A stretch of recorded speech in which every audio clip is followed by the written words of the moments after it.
The story of my life is very plain to read.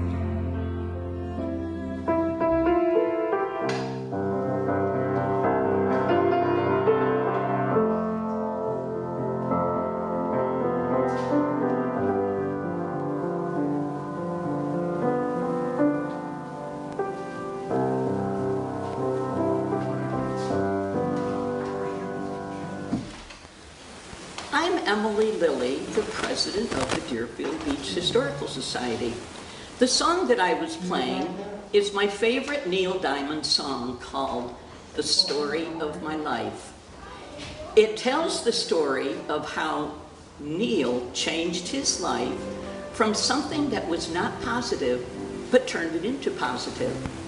So today we're going to tell some stories of the transformation, the change from the middle century home of the Butlers and changing it into a mid-century cultural center.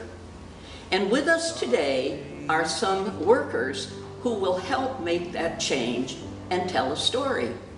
Hi, I'm Ellie Cade, and I am a volunteer with the Historical Society. I'm also the secretary of the Historical Society. I'm here today with my husband, Eddie Cade, who is a volunteer electrician, helping out with changes at the Mid-Century Cultural Center, once owned by the Butlers of Deerfield Beach. Bill is our volunteer today helping Eddie with this. He is also on our board. Since our program participants are always in need of special lighting, Ed is installing lights today for exhibits that will be in place here in the exhibition hallway.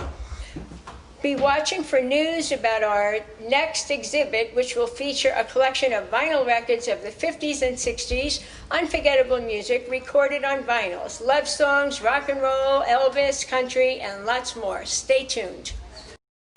Hi, Judy here again. I'm a board member of the Historical Society, and with me I have Amy Kay, who is our historian. And we're going to have a little chat with Amy Kay today. And I want to say something first. You know, you are such a great historian. What a treasure you are. I mean, you have so much knowledge. It's amazing. I wish we had hours to spend. I wish we had the whole day. But we only have maybe 5 minutes, so we got to keep everything short and sweet. So why don't you introduce yourself? I'm Amy Kay Tanner.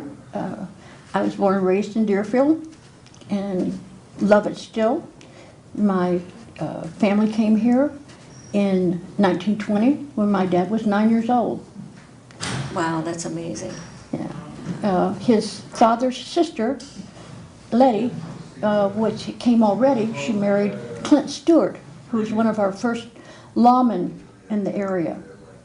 And she said, "You need to come. This is just a beautiful place." They had decided they weren't built for farming.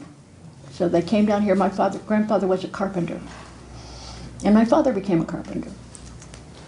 And left his mark in Deerfield. Built a number of buildings and loved this town from the day he came until the day he died. That's amazing. What a history. That's great. Good. And what's your best memory of the Butlers? Because you lived in the neighborhood, so I bet you spent a lot of time here. I did. David was an only child. I was an only child. So we became a family. And I'm a year older than he is. And one thing I really remember and think of so often, I wanted to take piano lessons. And so I knew if I convinced David to take piano lessons, that because we would take piano lessons in Pompano, so we'd have to have transportation. So I convinced David to take piano lessons from Mrs. Hyde, who was an old family in Pompano. Her nephew was Bruce Blunt, who locals would recognize that name. And we would go once a week down, and we taught Donna Wiles, also an old-timer, into taking piano lessons. Donna didn't last very long. And I wish I had so many times, I wish I had kept it up. David did. and he's a marvelous pianist Oh, and musician. that's great. When I see Judy, our friend Judy Wilson just came in, so let's invite her to join us. Hey, Kay, I haven't seen you in a long time. No. Oh, take this thing off. I was thinking about this house. I've lived down the street for 25 years or 30 years. I was never inside this home, although I knew the Butlers, but my children were never contemporaries of theirs. So now that I'm inside, I think it's the most amazing place. You must be thinking yourself about how it might be used for the community, because this neighborhood really has no gathering place. It has no gathering place. No, it has so many areas. Initially, this house was a little 3-bedroom, 2-bath.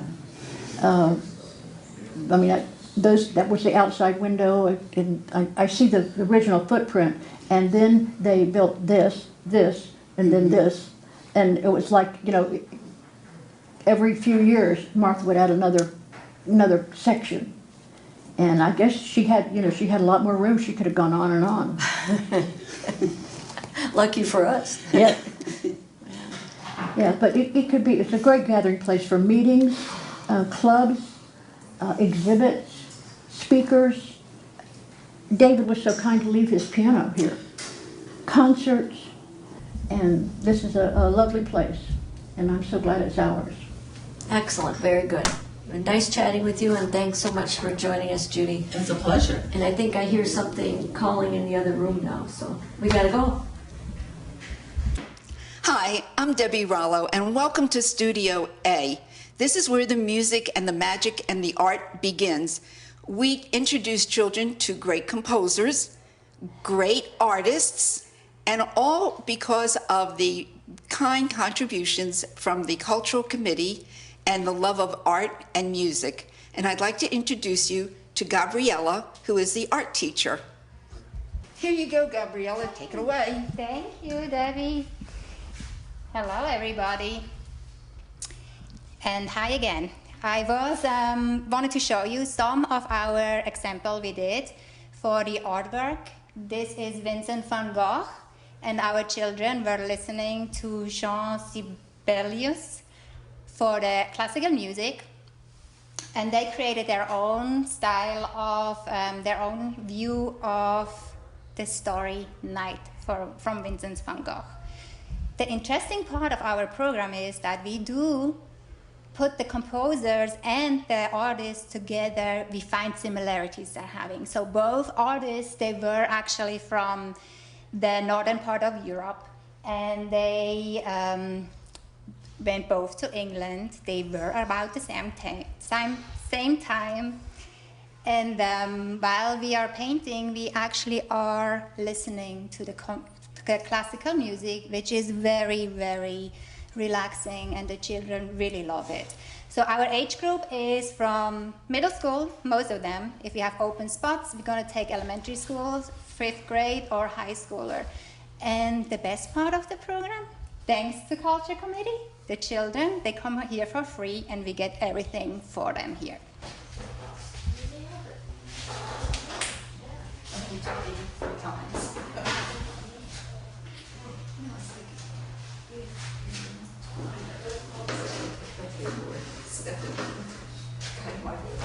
Hi, I'm Poppy Mercier, and we're walking into the Norman Rockwell kitchen. We received some really exciting news in that Emily had gotten a hold of the folks at the Norman Rockwell Museum, and they're going to be sending us some prints. So we're really excited. We don't know what prints they're going to be sending it, but we'll find out, and it'll be great for our collection. At the Smithsonian American Art Museum in Washington, D.C., Norman Rockwell is described as a masterful storyteller who could detail a narrative into a single frame. It's telling, perhaps, that the most prominent private collections of Rockwell's work are the famous directors Steve Spielberg and George Lucas. Our design team chose to feature Mr. Rockwell's work to give an additional view of mid-century life, so poignantly reflected by this American genre painter, who had a unique and particular connection with his audience, whose work has a timeless ability to reflect who we believe we can be, the very best of us.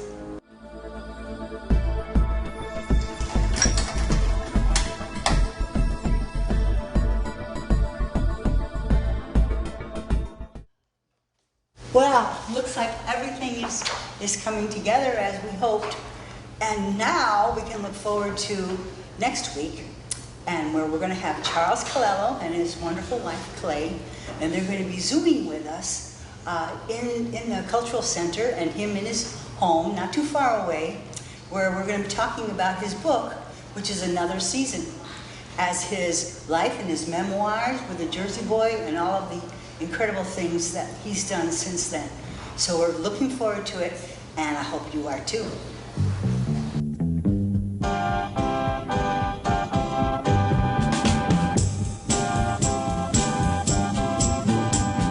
Working my way back to you, babe, with a burning love inside. Yeah, I'm working my way back to you, babe, and the happiness that I let it get away. Playing every day.